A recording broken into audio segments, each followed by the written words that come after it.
이제 시작합니다. 오늘은 창세기 47장 1절부터 이제 19절까지 우리가 읽었습니다. 자, 뒤에까지는 다 안 읽었는데, 그 뒤에까지 20절부터는 이제 애굽의 토지법이 이제 드디어 이제 나옵니다. 토지법이 나오는데, 그 다음에 이제 그게 중요한 건 5분의 1이라는 거, 이제 그게 나오고, 그 다음에 27절부터는 이제 야곱이 요셉에게 자기의 그 사후 문제를 부탁하는 그런 내용으로 그렇게 나와 있어요. 전체적으로 47장은 이제 방금 우리가 읽었듯이 요셉이 자기 아버지와 그 다음에 형제들을 이제 바로 앞에 세우죠. 근데 몇 명을 세워요? 5명을 세우는 거예요. 다 안 세웠어요. 5명을 이제 세웠고, 그 다음에 이제 바로에게 자기네들이 고센 땅에 거할 수 있도록 해달라고 부탁을 하죠. 부탁을 하고 이제 허락을 했어요. 허락만 한 것이 아니라 바로가 또 한 가지 더 덧붙였죠. 자기의 가축을 관리하도록 해라라고 이제 그렇게 이야기를 합니다. 그러고 나서 이제 갑자기 이제 야곱이 바로에게 축복을 하죠. 축복을 합니다. 축복을 하는 내용이 이제 그렇게 나오고, 그 다음에 이제 13절에 보면은 이제 그때부터 이제 또 기근이 더욱 더 심하였다라고 그랬어요. 지금 바로 앞에 야곱과 그의 식구들이 온 거는 지금 흑년 몇 년째예요? 2년 지나죠. 2년 지나고 3년째라고 그랬어요. 지난번에 그 흉년회 때 설명을 했어요. 이제 3년째 이제 들어온 거예요. 이제 그랬을 때 사람들이 3년째는 이제 돈은 이미 2년째에 다 나갔고 3년째는 가축을 이제 팔아서 또 양식을 사는 그런 내용이 나오고, 그 다음에 또 4년째는 토지하고 토지보다도 그 앞에 몸이 먼저 나오죠. 자기 자신을 이제 종으로 삼아달라는 거죠. 이게 참 기근이 얼마나 심했으면은 이런 형편까지 갈 수 있을까 과연. 그런 이제 그것도 이제 우리가 생각해 보면서 하나님께서 왜 이런 표현을 해놨을까? 이제 우리는 항상 성경을 구속사적인 관점에서 보는 거예요. 구속사적인 관점에서 보고, 지금 우리는 그 창세기 37장에 보면은 야곱의 내력이라고 그랬어요. 그렇죠? 지난번 내력에 대해서 이야기했죠. 야곱의 내력이지만은 37장에는 요셉 이야기가 나온다 그랬어요. 그만큼 야곱의 내력 가운데는 그 요셉의 그 내용이 중요하다는 것이죠. 자, 야곱 개인적으로 살펴보면은 야곱은 바단 아람에서 시작을 해가지고 생육 번성했죠. 바단 아람에서 19네 아내를 얻었고, 그 다음에 이제 12아들도 얻었고, 그러니까 그거는 이제 생육하고 번성한 거란 말이에요. 그러고 난 다음에는 어떤 과정을 거쳐요? 연단의 과정을 거치죠. 계속해서 연단의 과정을 거칩니다. 연단의 과정을 거치다가 마지막에 요셉으로 인해서 영광을 얻죠. 그 요셉이 이제 아들이지만 요셉이 이제 딱 등장을 한단 말이에요. 그 요셉이 등장하는 것은 구세주를 상징하는 이야기예요. 다 죽을 형편에서 지금 요셉으로 인해서 다 살아나잖아요. 그게 영적인 구세주란 말이에요. 구세주의 요셉을 표현을 한 것이고, 그래서 그 요셉으로 인해서 이제 나중에 애굽의 모든 야곱의 모든 식구들이 이제 가나안 땅으로 이제 와서 생명을 이제 보존한다고 그랬어요. 가나안 땅에 오는 것이 뭐라고 그랬어요? 자, 가나안 땅에 애굽 땅에 오는 것이 세상에 오는 걸로 표현도 되지만은 지금 요셉이 있는 가나안 땅에 와서 한 식구가 이렇게 모이는 것이 지난번에도 이야기했잖아요. 회복될 유대인이라고 그랬어요. 그러니까 회복되는 하나님과 원수되었던 유대인들이 천년왕국식 다음 세대, 천년왕국 시대에 회복되는 과정이라고 그렇게 이야기를 했잖아요. 예, 그 이야기를 했으니까 그거를 이해를 하셔야 되고, 이게 가나안 땅에 들어간다는 것이 천년왕국에 들어가는 것으로 이제 그렇게 이제 이해를 하면 됩니다. 그 이스라엘의 회복이죠. 그게 야곱의 개인적으로 보면 이제 그런 과정이잖아요. 구속사의 과정인데, 이게 나중에는 이스라엘로 더 크게 생각해 볼 수 있어요. 똑같은 상황이죠. 고센에서 생육하고 번성하죠. 430년 동안 생육하고 번성합니다. 그러고 난 다음에 출애굽을 하죠. 출애굽을 해서 광야 생활을 통해서 연단의 기간을 가집니다. 연단의 기간을 가지고 모세로 통해서 인도를 받지만은, 그러나 모세가 죽고 나중에 누가 등장을 해요? 여호수아가 등장한단 말이에요. 여호수아는 예수님을 상징하는 거예요. 예. 야곱 개인에게 있어서 요셉이 구세주였던 것처럼 여호수아도 이스라엘 백성을 가나안 땅으로 인도하는, 마지막에 인도해 들어가는 구세주로 보는 거예요. 그렇게 연결하면 지금 맥이 똑같죠. 흐르는 맥이 똑같다는 거, 그걸 이제 이해를 하셔야 됩니다. 한 세대마다 그렇게 그렇죠. 이끌어가는 그러니까, 구조가 있다는 그렇죠. 야곱을 시작으로 해서 믿음의 과정이 다 구속사의 과정을 설명하고 있다는 것이죠. 그 구속사의 과정을 설명하는 가운데서 우리는 어떤 하나님의 뜻을 깨달아야 하는가가 이제 중요한 것이죠. 그래서 그냥 세상 교회처럼 하나님이 함께해서 번성했다 이런 축복적인 관점으로만 보면 그건 성경을 완전히 잘못 보는 것이고, 그거는 가라지 씨의 말씀이란 말이에요. 그런 거는. 예. 그러니까 하나님을 통해, 이제 하나님께서 구속사를 통해서, 이스라엘 백성을 통해서, 야곱 개인을 통해서 하나님의 구속사의 뜻이 어떠하다는 것을 우리는 깨달아 가야 되는 거예요. 예. 그랬을 때 우리의 믿음도 거기에 맞추어서 그렇게 신앙생활을 해가는 것이 하나님의 원하시는 뜻이라는 것이고, 호세아 6장 6절에서 말했잖아요. 하나님이 우리에게 원하시는 것은 어떤 제사나 어떤 예물이나 이런 것이 아니라 하나님 자신을 알기를 원한다 그랬잖아요. 예. 그게 하나님이 원하시는 거란 말이에요. 그러니까 우리가 헌금 많이 하고 있는 사람은 그런 여유가 있는지 모르겠지만 사실 없는 사람은 헌금 많이 하는 것도 부담스러워요. 예. 그럼 교회 건축한다 그러면은 없는 사람은 근심되죠. 예. 서로 눈치 보고. 그러니까 하나님께 드리는 예물이 뭐가 예물인지를 모르니까 그런 거예요. 돈이 예물은 아니에요. 예.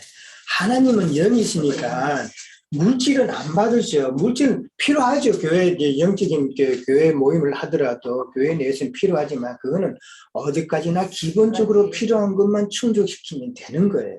네.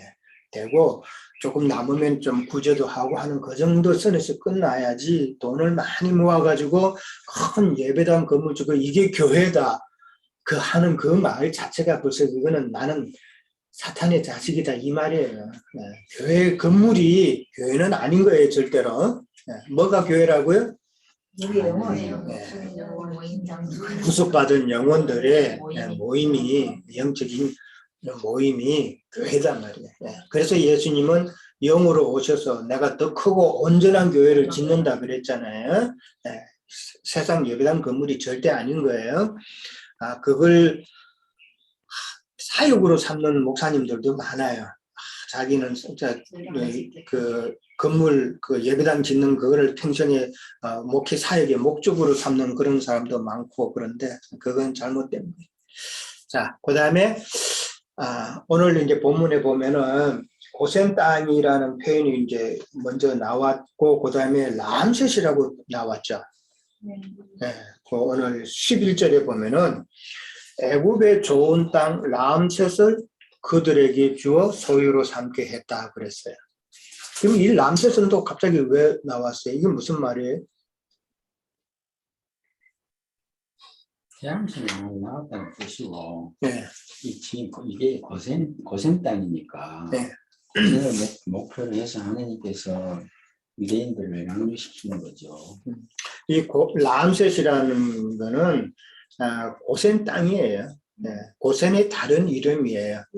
옛날에는 이름이 그 시대에 따라서 그 임금에 따라서 이름이 다 바뀌는 거예요. 지금 람셋은 성읍인데 람세스 2세가 만든 성읍이에요. 그래서 자기 이름을 붙여서 람셋이라고 한 거예요. 그렇게 보고 그 다음에 저기 민수기 13장에 보면은 이 고센 람셋의 애 이름은 소환이라고 돼 있어요. 소환이라고 돼 있고 초기에는 그렇게 이제 불렀다는 것이죠. 그렇게 부르고 또 고센이라고 부르고 람셋 2세가 고센을 갖다가 이제 다시 성읍으로 만들면서 자기 이름을 그렇게 붙였다. 그렇게 이야기합니다. 자꾸 바뀌니까 그렇죠. 그러니까 고센은 이제 람셋으로 다른 이름으로 한 거예요. 근데 여기에는 국고성이 있는 곳이에요. 출애굽기 1장 11절을 한번 찾아봅니다. 출애굽기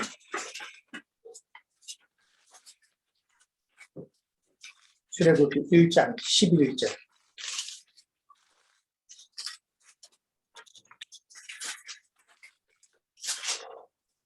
자, 감독들을 그들 위에 세고 그들에게 무거운 짐을 지워 괴롭게 하여 그들에게 바로를 위하여 국고성 비돔과 람셋을 건축하게 하니라 그랬어요.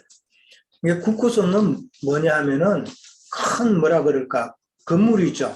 창고 건물이죠. 그러니까 거기에는 애굽의 모든 곡식과 그 다음에 병기, 무기를 보관하는 장소예요. 그러니까 뭐 진짜 쉽게 생각하면은 큰 병참 기지, 이게 창고로 이제 그렇게 이해를 하면 되는데, 근데 거기는 단지 그렇게 곡식과 무기만 있는 것이 아니라 이런 그 국고성에는 제단이 있어요. 제단. 그 당시 때 애굽의 주신이 뭐예요? 애굽의 주신? 태양신이죠. 태양신이고. 그 다음에 지금 람셋이라는 이름의 뜻도 태양신이 나를 낳았다는 뜻이에요. 그 람셋이. 그러니까 태양신 사상이 되게 이제 심하죠. 그러니까 람셋 2세라는 말은 자기는 그 람셋이라 그랬잖아요. 자기 이름이. 그럼 그거는 태양신의 아들이란 말이에요. 자기는. 태양신이 나를 낳았으니까 나는 태양신의 아들이고 또 결국은 내가 태양신이다라는 이야기란 말이에요. 그러니까 바로의 그 권위가 엄청나죠. 바로라는 말은 이름으로 쓰인 경우도 있지만 성경에 보면 이름으로 쓰인 경우도 있지만은 바로라는 이름은 이건 직함이에요, 직함. 그러니까 옛날에 뭐 우리나라 지금 같이 뭐 대통령이라는 뜻이 이런 식으로 나오는 거예요. 지금 요셉을 지금 바로 왕이 만나잖아요, 그렇죠? 근데 나중에 출애굽할 때는 그때도 이름이 바로죠. 성경에 보면은 요셉을 알지 못하던 바로라고 표현이 돼 있어요. 그러니까 바로라는 것은 오늘날의 대통령 같이 직함으로 이해를 하면 된다. 그렇게 됩니다. 그 다음에 이제 그 국고성 이야기가 나왔고, 그 다음에 비돔과 람셋의 두 군데에 있었다. 비돔이라는 그 이름의 뜻은 생각하는 신의 집이라는 그런 뜻이에요. 생각하는 신, 좀 별신 이름도 다 있죠. 생각하는 신이라는 뜻. 그러니까 애굽에는 지금 우리가 출애굽할 때의 10가지 재앙 알잖아요. 그 10가지 재앙은 사실은 애굽의 모든 신들을 심판하는 내용이란 말이에요. 처음에 나일강이 물이 피로 변하는 거. 이것부터 시작해서 메뚜기, 파리 모든 이런 것은 다 애굽에 만연했던 신들을 이야기하는 거란 말이에요. 그 신들을 하나님께서 심판하시는 걸로 이해를 하셔야 된다는 거예요. 그러니까 지금 바로라는 것은 사실은 그 많은 신들 중에 자기가 최고 신이라는 것이에요.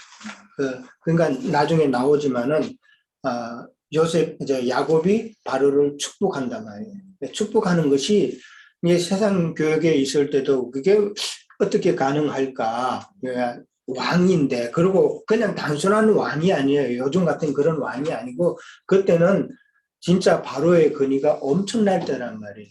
함부로 행동했다가는 짝짝 목 날아가는 그런 상황이란 말이에요.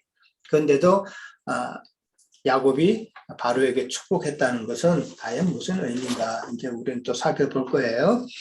자, 그렇게 이제 라암셋으로 이제 바뀌었으니까 그걸 일단 먼저 해결하고, 그 다음에 이제 드디어 요셉이 자기 아버지와 형들을 바로 앞에 이제 세우는데, 그 형들을 아까도 이야기했지만은 몇 명이 간다고요? 5명. 왜 5명만 뽑았을까?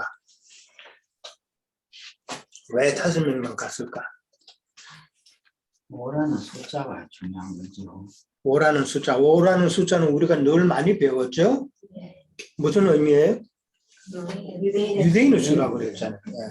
그러니까 이 5 형제만 데리고 갔다는 것은 대표성을 가지는 이야기예요. 어느 정도. 뭐 상식적으로도 우리가 생각할 때에 우르르 다 몰려가면은 실수하면 안 되니까. 진짜 그 중에 누가 한마디라도 말 잘못하면은 바로의 심기를 건드리면은 위험한 상황이라는 거예요. 예. 요셉이 그걸 모를 리가 없죠. 네. 그래서 그 중에서도 참 그런 실수 안 할 사람, 좀 똑똑한 사람, 사리 분별이 있는 사람, 이런 사람들을 아마 골랐지 않았을까 생각해 볼 수 있는 거죠. 네. 그래서 5명만 선별해서 갔다, 이제 그렇게 생각해 볼 수도 있고, 조금 전에 이야기했듯이 5라는 숫자는 유대인을 항상 표현하는 수다. 그러니까 유대인의 대표성을 이야기하는 것이고, 그 다음에 그 5라는 수는 서로의 책임의 수단 말이에요. 예. 서로를 책임을 지는 그런 수이기 때문에 서로 경계를 가지고 서로 책임감 있게 감당할 그런 5 형제만 보냈다라고 이제 그렇게 보면 됩니다. 그 다음에 이제 고산 땅에서 주거를 바로가 허락을 했죠. 예, 좋은 곳에 너희들이 거하라라고 허락을 했어요. 근데 1번 문제에 보면은 고센 땅에는 기근이 없었을까요? 당연히 있죠. 네. 근데 이제 야곱의 식구들도 형들도 바로 앞에 그랬잖아요. 우리가 있던 가나안 땅에는 가나안 4절에 보면은 가나안 땅에 기근이 심해서 종들이 양떼를 칠 곳이 없기로 우리가 가나안에 왔다, 애굽에 왔다라고 그렇게 이야기하죠.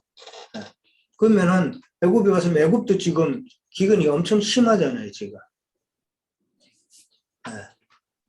그러니까 애굽에 내려온다고 해서 다 끝나는 상황이 아닌데, 그 고센 땅 기근이 없는 것도 아닌데, 그럼 과연 이건 뭐를 말하고자 하는 것인가? 그게 비추기는 그게 있잖아. 그렇죠. 지난번에 우리가 나눌 때에 고센 땅은 영적으로 어떤 곳이라고 그랬어요? 고센 땅? 교회에서 신앙생활 처음 시작하는 곳이라 그랬죠. 모태라고 그랬죠. 고센 땅은 모태인 거예요. 우리가 신앙생활을 처음 시작하는 곳이란 말이에요. 그거는 어디에? 세상 교계란 말이에요. 세상 교계에 있지만은 그러나 그곳은 기근이 여전히 심한 곳이란 말이에요. 그러면은 누구의 양식을 먹어야 돼요? 요셉이 주는 양식을 먹어야 된다는 이야기잖아요. 여기서 우리는 또한 깨달아야 돼요.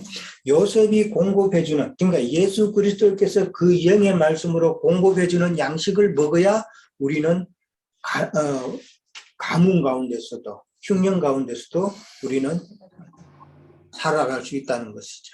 성경은 그걸 이야기하는 거예요. 자, 그 다음에 2번째 보면은 바로가 요셉의 형들에게 자기 가축을 관리하게 하죠.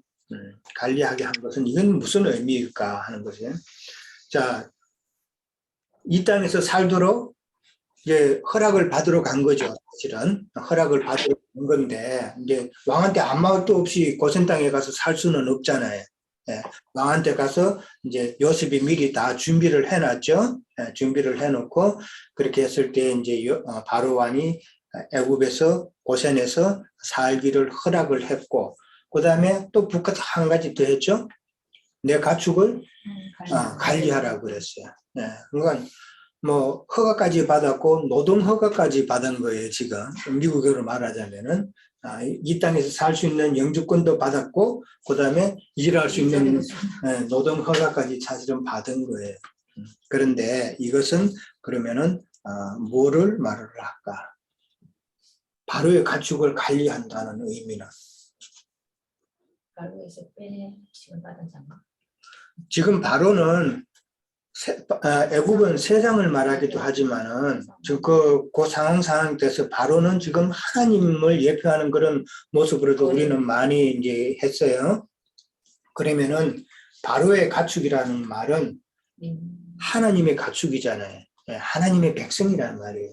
하나님의 백성을 지금 우리가 지난번에 배울 때에 애굽에 내려온 사람 숫자가 몇 명이라고요? 70명이라고 그랬죠. 그 70명은 무엇을 상징한다? 천국 복음을 전파할 천국의 아들들, 그러니까 정인들을 상징한다고 그랬죠. 그러니까 그냥 단순히 식구 얼마나 그렇게 보는 게 아니라 70이라는 그 숫자 의미를 이야기를 했죠. 예수님께서 제자들을 보낼 때 몇 명을 보냈어요? 토탈? 70인을 세웠다 그랬잖아요. 70인을 세워서 전도하게 했죠. 둘씩 보내서. 그걸 따지고 보면은 그 야곱의 지금 12아들은 이게 하나님의 말씀을 증거할 증거자로 그렇게 이해를 해야 된단 말이에요. 그러면은 요셉의 그 행들이 지금 가축을 친다는 말은 그 가축을 양육하는 사육하는 자라 이 말이라는 것이죠. 근데 지금 우리가 오늘 본문에 읽었지만은 가축이 애굽의 모든 가축이 지금 누구 것이 돼요? 바로의 것이 되죠. 자, 한번 논리적으로 생각해 봅시다. 애굽의 모든 가축이 바로의 것이 되어버렸는데 그거 다 어디 가겠어요? 가축의 수가 사람의 수 만큼은 안 되겠지만 아마 비슷할 거예요. 그렇지 않겠어요? 그 많은 가축이 어디서 그러니까 다 바로의 것이 됐는데 바로는 어떻게 관리를 할 수 있었을까? 그 말은 또 무슨 말일까? 그러니까 가축을 샀다 그랬는데 가축을 사면 그것만 많아도 문제잖아요. 그게 다 무슨 뜻인가? 우리는 생각해 봐야 되는 거예요. 그냥 문자적으로 하나님 이랬고 뭐 이랬고 이런 사건이 있었고 뭐 이런 뭐 내용이 있었고 이렇게 이야기가 전개가 되고 뭐 하나님이 함께 하셨으니까 뭐 풍성하게 되었고 뭐 이렇게만 볼 것이 아니라는 것이죠. 고센 땅도 가뭄이 있었던 것은 하나님께서 말씀하시고자 하는 것은 거기도 가뭄이 있다. 믿는다고 하지만은 역시 가뭄이 있을 수가 있다. 왜? 진리의 말씀이 없으면은 세상 교회에서는 여전히 거기는 기근이 심한 곳이라는 것이죠. 그러니까 요셉이 주는 진리의 말씀, 영으로 깨달은 말씀을 우리가 먹고 배워야 우리는 살 수 있다는 것을 가르쳐 주는 것처럼 가축도 마찬가지란 말이에요. 지금 가축도 이게 무엇을 상징하는 것인가? 이건 하나님의 백성인데 하나님의 백성된 자들이 나중에 그러니까 가축이 바로의 것이 된다는 것은 다 모든 영혼들이 하나님의 백성이 되는 것을 의미하고 있다는 것이죠. 그런 것을 우리는 알고 구속사적인 관점에서 성경을 읽고 나가고 그 다음에 자꾸 이해하려고 그렇게 해야 되는 겁니다. 그러니까 바로가 자기 가축을 부탁했다는 것은 그 행들, 그러니까 복음을 맡은 자, 사역자, 그 정인들에게 요셉이 공급하는 양식, 이제 그들도 요셉이 주는 양식으로 공급할 거 아니에요, 그렇죠?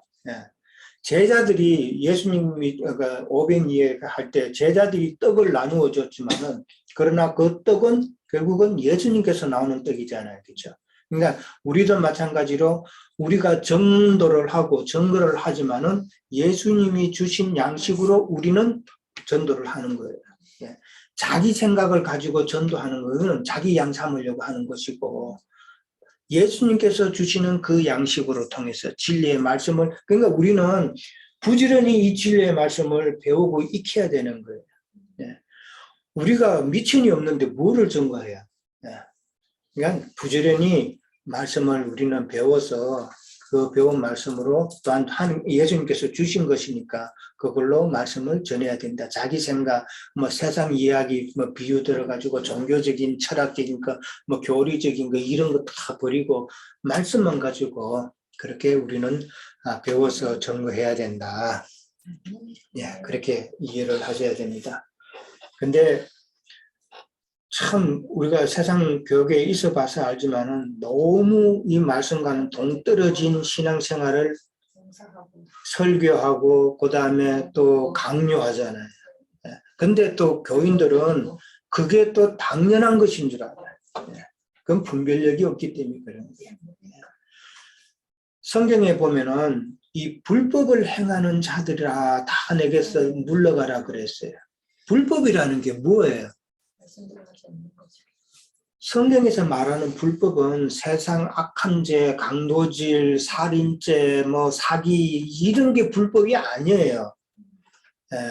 그거 불법이 아니고 성경에서 말하는 불법은 하나님의 말씀을 불법이라는 그 원어의 히브리 원어의 뜻이 뭐냐면 왜곡됐다는 말이에요. 왜곡. 약간 틀어졌단 말이에요. 그러니까 하나님의 말씀이 이것이다 하고 딱 이렇게 선포를 하셨는데 사람들은 그걸 갖다 살짝 왜곡시켜가지고 변개시킨 거. 말씀을 말씀대로 바로 가르치지 않고 자기네들에게 교리나 자기네들에게 종교나 신학이나 이런 것으로 그렇게 살짝 틀어가지고 거기에 맞추는 거. 그래서 그게 하나님의 말씀이다 하고 가르치는 것이 불법을 행하는 자들이란 말이에요. 불법을 행하는 자들은 하나님께서 지옥불이 던집니다. 그러니까 지금 세상 교회 오늘도 1월 뭐 주일이라 그러면서 뭐 설교를 하지만은 다 들어보세요. 기독교 방송 들어보세요. 그리고 좀 깨달았다 하는 목사들의 그 설교도 들어보세요. 결국은 뭐를 이야기하는 거야? 다 불법을 행하고 있는 거란 말이에요.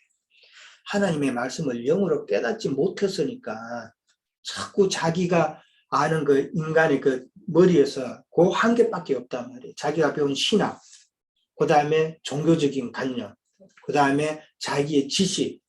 요즘은 뭐 처음 다 인터넷 뒤져가지고 이 사람 설교, 그거 짜집게 해서 다 설교하잖아요. 다 불법을 행하는 짓이란 말이에요.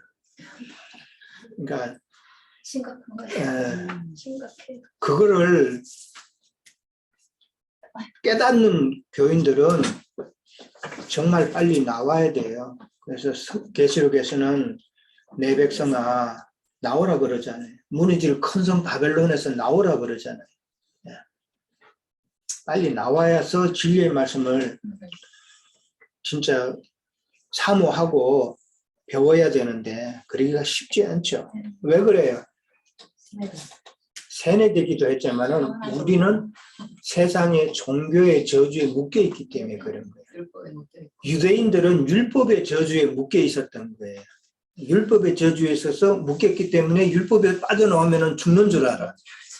오늘날 세상 교계의 교인들은 자기 양심의 저주, 종교의 저주, 모든 그런 저주에 묶여 있단 말이에요. 그래서 나오면 죽는 줄 알아. 뭔가 아닌가 하면서도 못 나오죠. 아닌 것 같아요. 자, 가축을 관리한다는 거 이야기가 딴 데로 좀 샜는데 그렇게 이해를 하면 됩니다.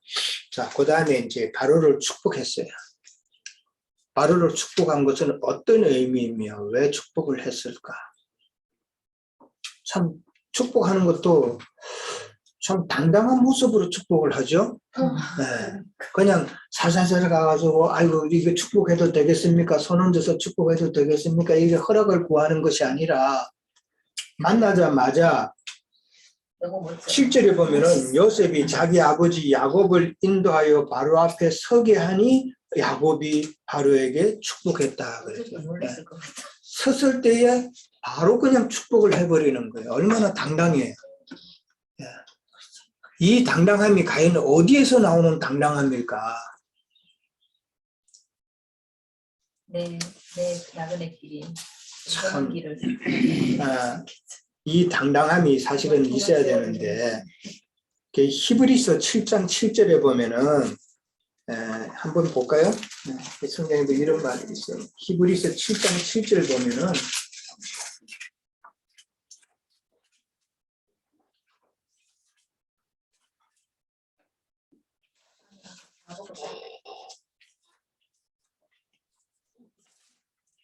거기 보면은 히브리서 7장 7절에 보면은 논란의 여지 없이 낮은 자가 높은 자에게서 축복을 받느니라 그랬어요.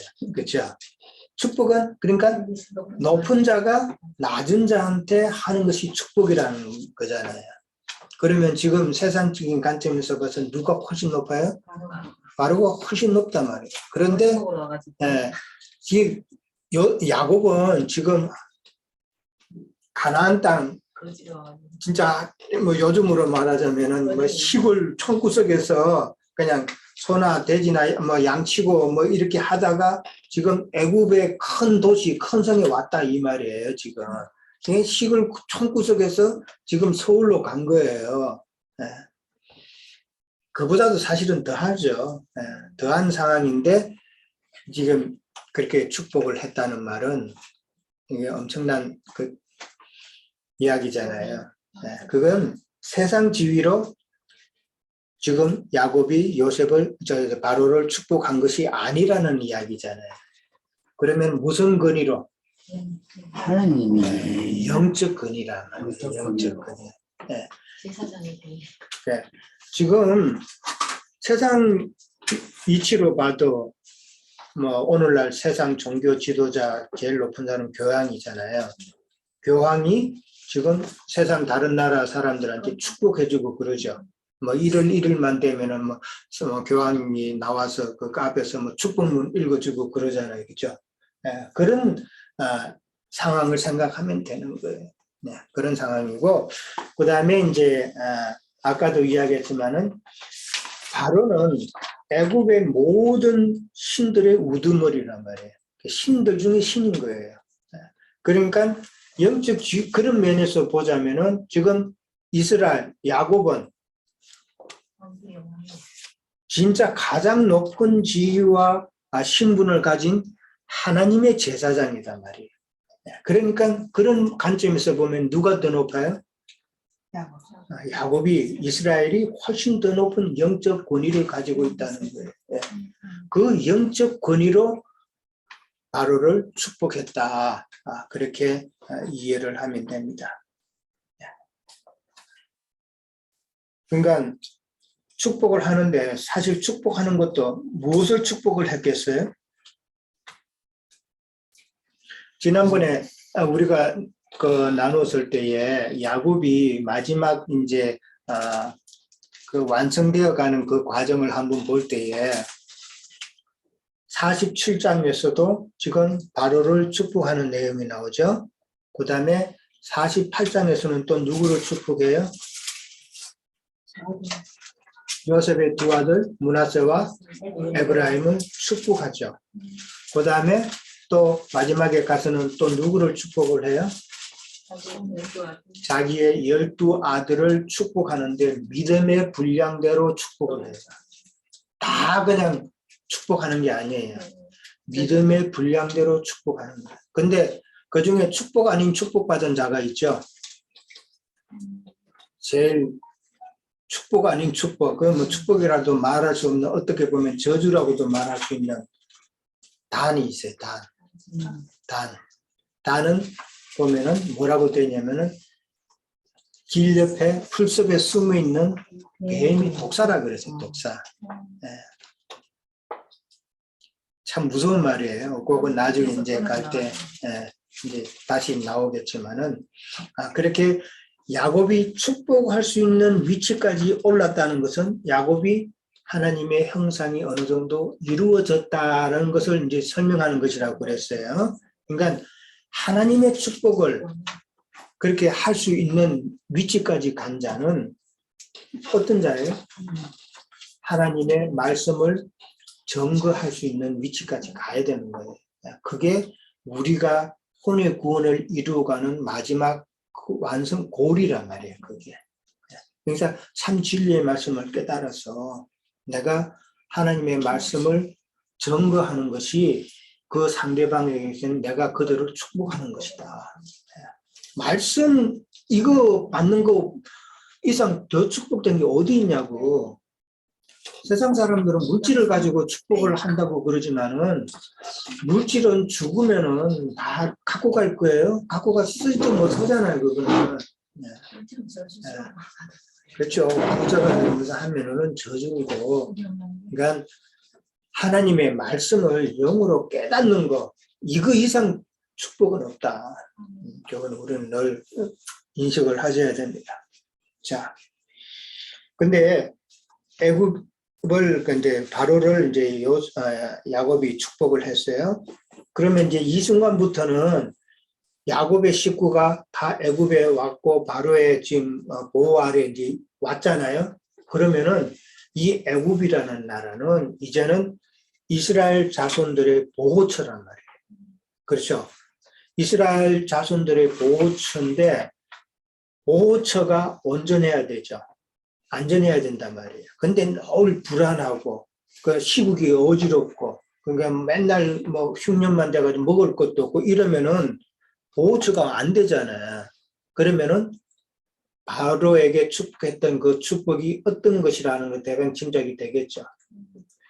이 애굽 땅이 바로에게 한 그 축복이 이 나라를 통해서 이스라엘이 번성할 수 있는 그런 조건이 되도록 기도했겠죠. 예, 그 축복이란 말이에요. 아까도 이제 고센에 머무르는 것이 어머니 뱃속에서 우리가 생명이 이제 씨를 맺는 거란 말이에요. 생명이 생성된 거란 말이에요. 근데 그 임신부가 그 10달 기간 동안에는 임신부 몸이 편안해야 되잖아요. 그렇죠? 잘 먹고 잘 쉬고 좀 무리한 일을 안 하고 그래야 되잖아요. 잘못하면 뭐 해야 돼요? 유산되잖아. 똑같은 이치인 거예요. 그러니까 이 애굽이라는 나라는 참 이스라엘 백성들을 갖다가 출산할 때까지 잘 해줘야 되는 거예요.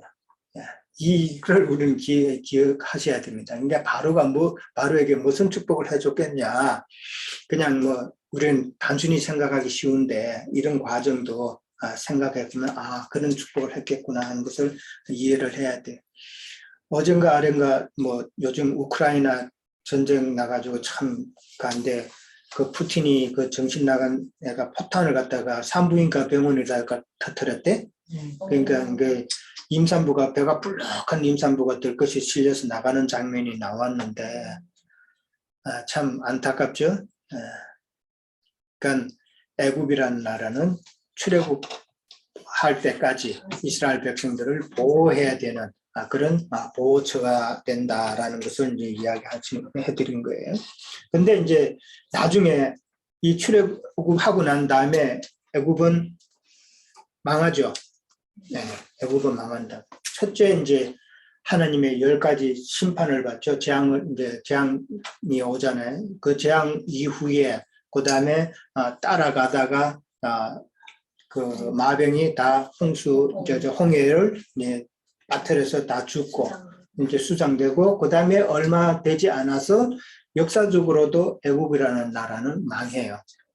망하는 것이 이게 창세기 9장에 보면 우리가 노아의 두 아들 누구 있어요?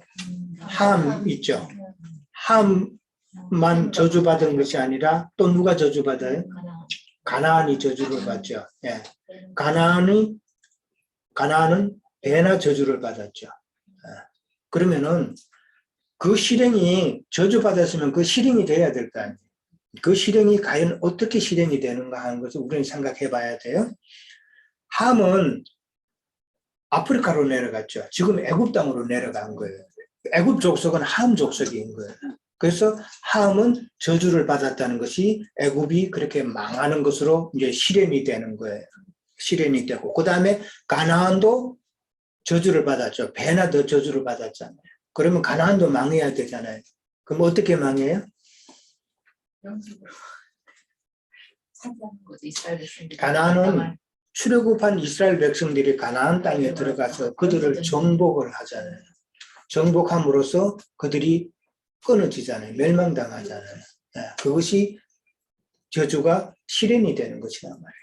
그러니까 애굽은 세상이잖아요.